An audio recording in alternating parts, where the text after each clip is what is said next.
শিক্ষার্থীবৃন্দ, আসসালামু আলাইকুম। আশা করি তোমরা সবাই ভালো আছো। আজকে আমরা বিন্যাস ও সমাবেশ নিয়ে আলোচনা করব। আজকে আমাদের শিক্ষণফল হলো সমাবেশ কি তা ব্যাখ্যা করতে পারবে এবং সমাবেশের বিভিন্ন সূত্র, প্রমাণ এবং তা প্রয়োগ করতে পারবে। প্রথমে আসো, সমাবেশটা কি? কয়েকটি জিনিস থেকে একটি, দুটি বা সবকটি নিয়ে যত প্রকারে বাছাই করা যায় বা দল গঠন করা যায় বা নির্বাচন করা যায় তাদের প্রত্যেকটিকে বলা হয় একটি সমাবেশ। এটা উদাহরণ দেখো, এ বি সি। মনে করো এ বি সি তিন ব্যক্তি থেকে একটি পুরস্কারের জন্য দুই ব্যক্তি নির্বাচন করতে হবে। তাহলে আমরা তিনজন ব্যক্তি থেকে আমরা পুরস্কারের জন্য দুইজন ব্যক্তিকে আমরা নির্বাচিত বা বাছাই করতে পারি। কিভাবে আমরা বাছাই করতে পারি? এ বি, এ নিলাম, বি নিলাম। আবার কি নিতে পারি? আমরা বি সি নিতে পারি, আবার নিতে পারি এ সি। তাহলে দেখো, এ ব্যক্তি এবং বি ব্যক্তি এই দুইজন বাছাই করলাম। এ ব্যক্তি বি ব্যক্তি বাছাই করা যায়। আবার যদি আমরা এটাকে বি এ লিখি, বি আগে লিখি, এ পরে লিখি, একই কথা বাছাইয়ের ক্ষেত্রে। তাহলে আমরা তিন ভাবে বাছাই করতে পারি: এ বি ব্যক্তি, বি সি ব্যক্তি, আর বাছাই করলাম আমরা এ সি ব্যক্তি। তাহলে তিন ব্যক্তি থেকে পুরস্কারের জন্য আমরা দুইজনকে বাছাই করলাম। তাহলে নিলাম কি লিখতে পারি আমরা? 3।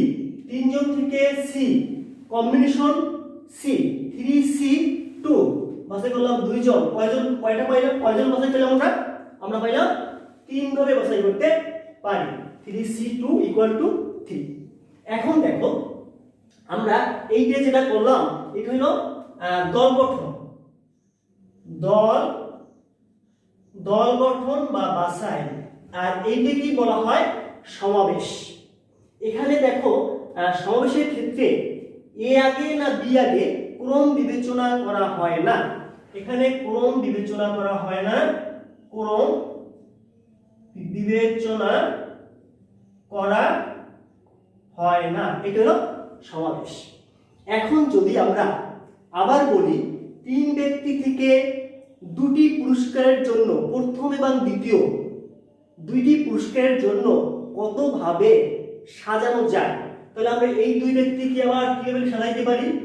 আমরা লিখতে পারি এ বি, আবার বি এ। আবার বিসি কে কি লিখতে পারি? বিসি কে লিখতে পারি বিসি থাকুক, আবার লিখতে পারি সিবি। আর এসি কে লিখতে পারি এসি, এভাবে পারি। আবার নিতে পারি আমরা কি সিএ। তাহলে এখন দেখো, এখানে আমরা এই যে কাজটা করলাম, এইটা করলাম সাজাইলাম। তাহলে এটা হলো সাজানো ব্যবস্থা, এইটাই হইছে। এখানে কিন্তু ক্রম বিবেচনা করা হয়েছে। এ বি, এ প্রথম পুরস্কার, বি দ্বিতীয় পুরস্কার, আবার বি প্রথম পুরস্কার, এ দ্বিতীয় পুরস্কার। এভাবে আমরা তাহলে এক্ষেত্রে A B R B A কিন্তু ভিন্ন ভিন্ন। আবার বিসি হইতে পারে, সিবি হইতে পারে, এসি হইতে পারে, সিএ হইতে পারে। এইটাকে যে এক্ষেত্রে আমাদের কিন্তু দেখো ক্রম বিবেচনা করা হয়। সাধারণ ক্ষেত্রে ক্রম বিবেচনা করা হয়,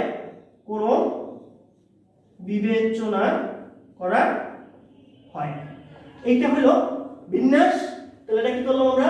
তিনটা জিনিস থেকে পি পারমুটেশন নিলাম। কয়টা? দুইটা। কয়টা পাইলাম আমরা? 6 ভাবে পাইলাম, 6টা। এই 6টা হলো বিন্যাস আর 3টা হলো সমাবেশ। তাহলে এখন দেখো, সমাবেশ এবং বিন্যাসের মধ্যে সুন্দর একটা সম্পর্ক আছে। কি সম্পর্ক? আমরা বিন্যাস ও সমাবেশের মধ্যে সম্পর্ক দেখো, আমরা কি সম্পর্ক? একটা জিনিস যদি আমি বলি, তিনটা জিনিস থেকে আমরা দুইটা জিনিস দিয়ে কতভাবে সাজাইতে পারবো। তাহলে আমাদের কি করতে হবে? প্রথম অবস্থায় তিনটে থেকে দুইটা জিনিস বাছাই করব, তারপর আমরা কি করব? তারপর আমরা ওই দুইটা জিনিসকে সাজাবো। দেখো প্রথম অবস্থায় আমরা কি বলছি? তিনটা জিনিস থেকে আমরা দুইটা জিনিস বাছাই করলাম 3C2। এবার এই যে দুইটা করে আমরা বাছাই করলাম, এই প্রত্যেকটা বাছাইকে এইটাকে আবার কি দুই ভাবে সাজানো যায়। তাহলে সাজানো যায় কি? ফ্যাক্টরিয়াল 2 দুই ভাবে। এইটার সমান আমরা কত পাইলাম? 6টা পাইলাম। 6 এই 6 কি? এই 6 হচ্ছে 3p2। এটা হলো বিন্যাস। তার মানে আমরা সমাবেশ তিনটে জিনিস থেকে দুইটা সমাবেশ করলাম, ওই সমাবেশ করার পরে ওইগুলো নিজের ভিতরে বাছাই করলাম, মানে নিজের ভিতরে সাজাইলাম কতভাবে? প্রত্যেকটা জিনিস আমরা দুই ভাবে সাজাই দিলাম। তাহলে এই 2 ফ্যাক্টরিয়াল ইকুয়াল টু পাইলাম কত? 6। এইটা কি? এটাই হইছে তিনটে জিনিস থেকে দুইটা জিনিস নিয়ে বিন্যাস। এখন দেখো এটাকে যদি আমরা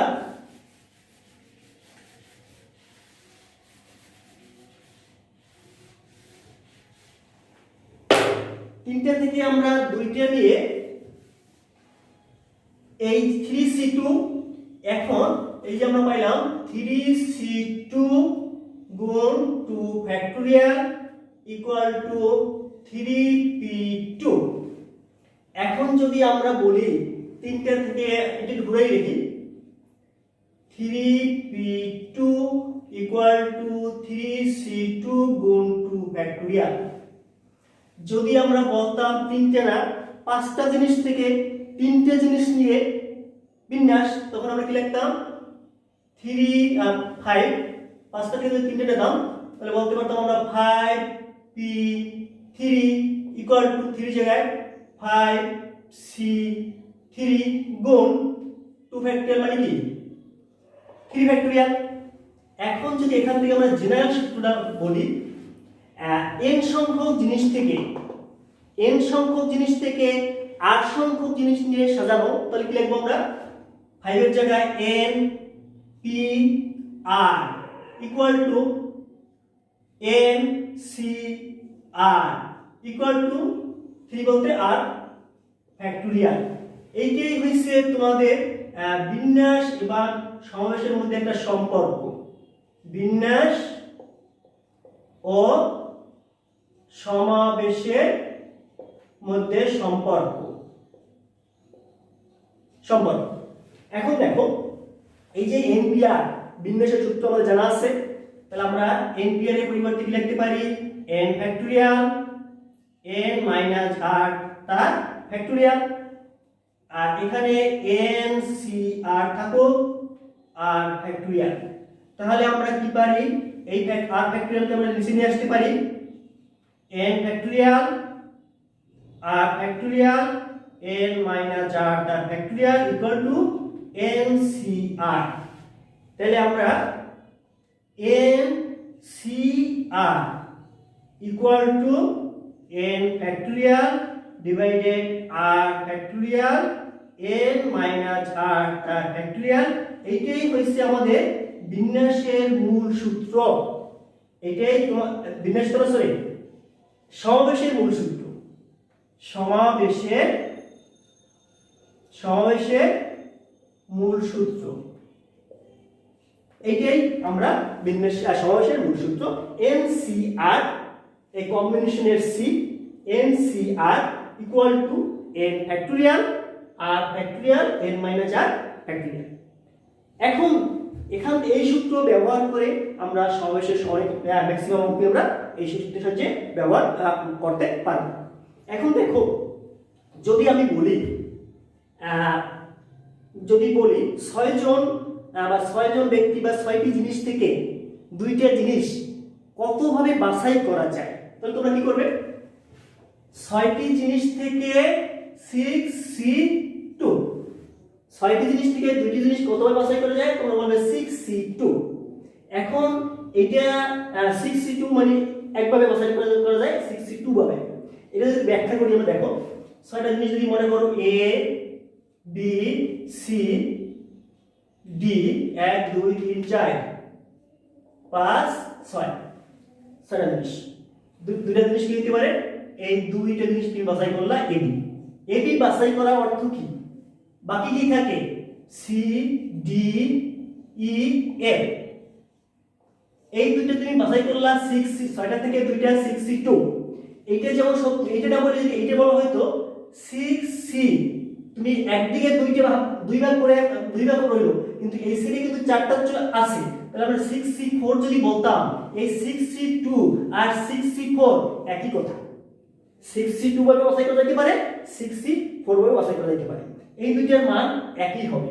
দেখো আমরা যদি মান বের করি, এই সূত্র ব্যবহার করে বের করি 6C2, তাহলে আমাদের কি হবে 6 ফ্যাক্টরিয়াল, নিচে কি 2 ফ্যাক্টরিয়াল, 6 - 2 তার ফ্যাক্টরিয়াল। তাহলে এখানে দাঁড়াচ্ছে দেখো 6 ফ্যাক্টরিয়াল যদি আমরা 2 ভাঙি, তাহলে 6 এর পর কত 5, 5 এর পর 4, এখানে আমরা থামাই রাখলাম।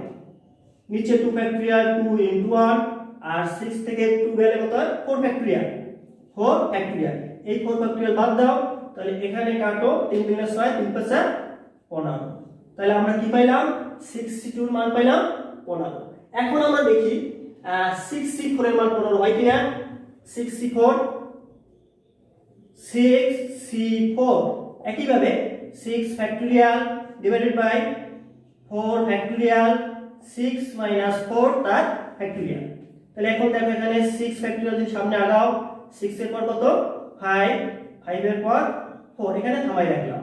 তাহলে আমাদের নিচে 4 ফ্যাক্টরিয়াল ভাবে থাকুক, আর 4 6 থেকে 4 গেলে 2 ফ্যাক্টরিয়াল মানে 2 * 1। এই 4 ফ্যাক্টরিয়াল বাদ দাও, এখানে কাটো 3 × 6 3 × 5 15। তাহলে আমরা কি পাইলাম? এই যে 6C4 এর মানও পাইলাম 15, আর 6C2 এর মানও পাইলাম 15। তাহলে আমরা বলতে পারছি 6C2 আর 6C4 সমান। তুমি যেটা বললাম যে 6টি জিনিস থেকে দুইটা জিনিস নিয়ে 6C2 ভাবে সাজানো যাবে, বাছাই করা যাবে, অথবা 6C4 ভাবেও বাছাই করা যাবে, একই কথা। দেখো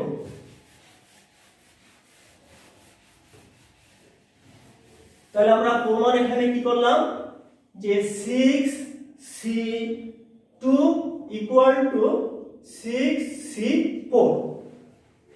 তাহলে আমাদের যে সূত্রটা ছিল 6C2, এটা যদি আমরা ভাঙি, তাহলে এখানে উপরে যেটা থাকবে, আমি মনে করো আমাদের যে সূত্র ছিল NCR, এই যে NCR সমান আমরা লিখি n factorial r factorial n - r তার ফ্যাক্টরিয়াল। এটা তো আমাদের সমাবেশের মূল সূত্র।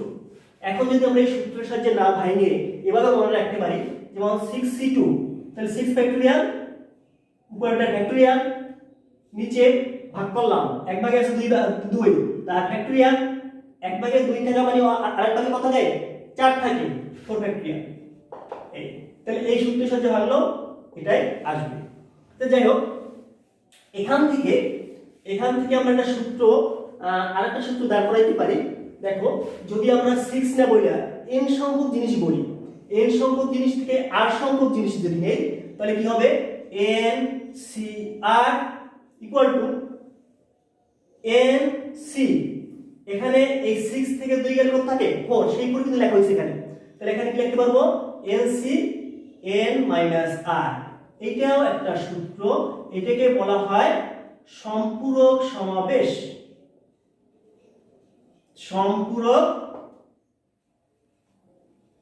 এটাকে বলা হয় সম্পূরক সমাবেশ।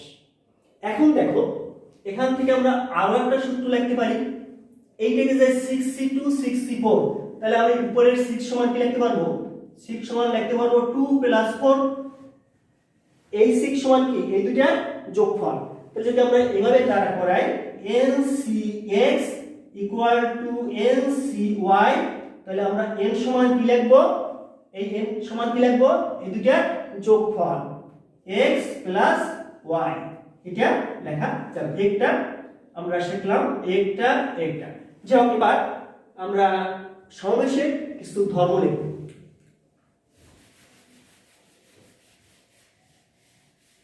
সমাবেশের ধর্ম।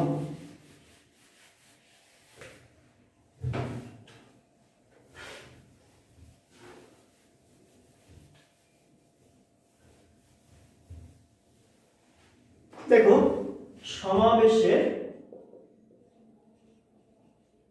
সমাবেশের ধর্ম নিয়ে আমরা আলোচনা করব। আমরা দুইটা ধর্ম অলরেডি আলোচনা করছি, যেমন সম্পূরক সমাবেশ NCR ইকুয়াল টু NCN-R, এটাকে কি বলে? সম্পূরক সমাবেশ। আরেকটা আমরা শিখলাম এইমাত্র NCX ইকুয়াল টু যদি NCY হয় তাহলে আমরা n সমান লিখতে পারবো x প্লাস y। এই দুটোর প্রমাণ অলরেডি আমরা দেখছি। নেক্সট আসো NCN এর মান কত হয়? আমরা যদি এই NCN যদি আমরা এই সূত্রটা ব্যবহার করি তাহলে কি লিখবো? উপরেরটা ফ্যাক্টরিয়াল ডিভাইডেড বাই নিচে যেটা আছে সেটা এটা ফ্যাক্টরিয়াল ইনটু এইটা বিয়োগ এইটা n মাইনাস n তার ফ্যাক্টরিয়াল। তাহলে এখানে কি হয়? উপরে n ফ্যাক্টরিয়াল থাকলো, নিচে n ফ্যাক্টরিয়াল, আর n মাইনাস n এটা 0 ফ্যাক্টরিয়াল। 0 ফ্যাক্টরিয়াল কত? এটা আমরা অলরেডি প্রমাণ আগে জানি। 0 ফ্যাক্টরিয়াল মানে হচ্ছে অন।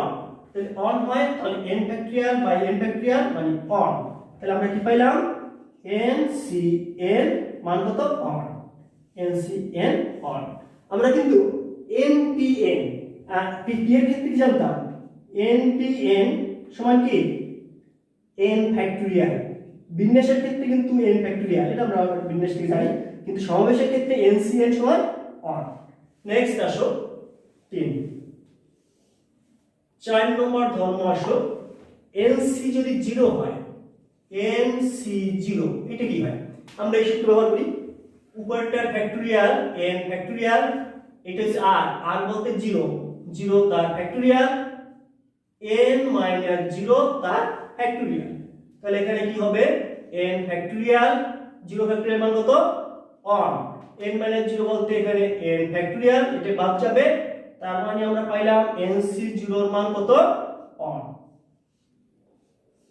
NC 0 এর মান অন। নেক্সট আসো 5 নম্বর প্রপার্টি NC, আমরা NC অন বের করছি, NC 0 বের করছি। NC যদি অন হয় তখন কি হয় দেখি। উপরটা n ফ্যাক্টরিয়াল, অন এর ফ্যাক্টরিয়াল, n মাইনাস 1 তার ফ্যাক্টরিয়াল। তাহলে n ফ্যাক্টরিয়াল ঠিক আছে, n আচ্ছা না, এখান থেকে আমরা n ফ্যাক্টরিয়াল তো এটা যদি সামনে একটু একবার আগাই তখন কি লেখা যাবে? n ইনটু n মাইনাস 1, এখানে থামাই রাখলাম, নিচে n minus 1 factorial, on factorial মানে অন, এটা বাদ দাও, তার মানে আমরা কি পাচ্ছি? NC অন মান পাইছি আমরা n, NC অন n। তাহলে আমরা বেশ কিছু প্রপার্টি নিয়ে আলোচনা করলাম। এবার একটা অঙ্ক দেখো, একজন পরীক্ষার্থীকে 12টি প্রশ্ন থেকে 6টি প্রশ্নের উত্তর দিতে হবে। তাকে প্রথম 5টি থেকে ঠিক 4টা প্রশ্ন বাছাই করতে হবে। সে কত প্রকারের প্রশ্নগুলো বাছাই করতে পারবে? তাহলে পরীক্ষার্থীর টোটাল প্রশ্ন ছিল কয়টা? 12টা। অ্যানসার করতে বলছে কয়টা? 6টি প্রশ্নের সে উত্তর দেবে, কিন্তু কন্ডিশন দিয়েছে প্রথম 5টি থেকে কয়টা? ঠিক 4টা প্রশ্ন। তাহলে আমরা কাজ করি, প্রথম 5টি প্রশ্ন থেকে আমরা 4টা আগে বাছাই করি। তাহলে লিখতে পারি পরীক্ষার্থী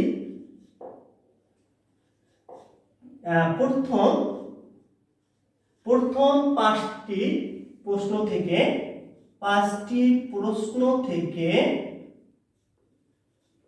কয়টা? ঠিক 4টি। ঠিক 4টি প্রশ্ন বাছাই করতে পারে।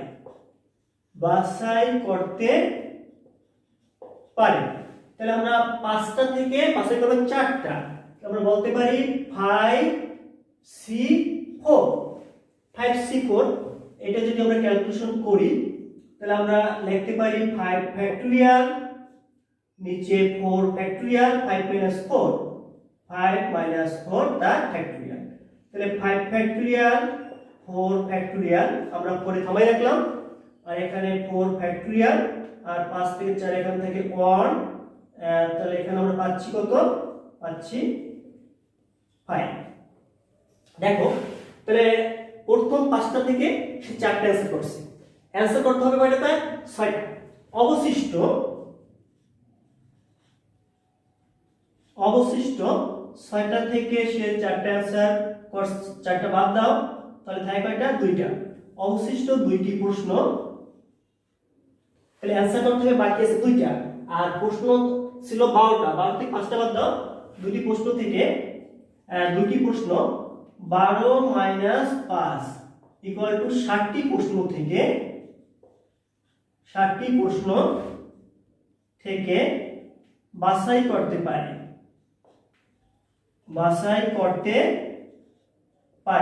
তাহলে 60টা থেকে সে বাকি অ্যান্সার করবে 2টা। তাহলে এটা আমরা কিভাবে লিখতে পারি? 7 ফ্যাক্টোরিয়াল 2 ফ্যাক্টোরিয়াল 7 মাইনাস 2 তার ফ্যাক্টোরিয়াল, তাহলে কি হবে? 7 6 5, এখানে থামাই রাখো। 2 ইন্টু 1 আর 7 থেকে একটু বাদ দাও, 5 ফ্যাক্টোরিয়াল, তাহলে এই 5 ফ্যাক্টোরিয়াল বাদ দাও, এখানে 3 3 7 21। এখন দেখো এখানে আমাদের টোটাল কাজটা কি? টোটাল কাজ হচ্ছে যে সেই 6টা প্রশ্ন বাছাই করবে। প্রথম অবস্থায় সে 4টা বাছাই করছে, পরবর্তী ধাপে এসে 2টা বাছাই করছে। তাহলে প্রশ্ন বাছাইয়ের মোট উপায় কি হবে? অতএব প্রশ্ন বাছাই এর মোট উপায় কি হবে? প্রথম বাছাই করছে 5টা, পরবর্তীতে প্রথম বাছাই করছে 4টা, পরবর্তীতে করছে 2টা। তাহলে এই আংশিক কাজ, পরবর্তীতে আংশিক কাজ, মোট কাজ কি হবে? ক্ষেত্রে গণনা গুণন সূত্র অনুযায়ী গুণ হবে। তাহলে 5 গুণ 21, তাহলে কত হয় এখানে? 105। সে 105 ভাবে প্রশ্ন বাছাই করতে পারে। তো যাই হোক, আজকে আমরা একটা অঙ্ক দেখলাম। নেক্সট ক্লাসে আমরা আরো অঙ্ক নিয়ে আলোচনা করব বা সমাবেশের আরো কিছু আমাদের শিক্ষণ নিয়ে আলোচনা করব। আজকে এ পর্যন্তই। সবাই ভালো থাকো। খোদা হাফেজ।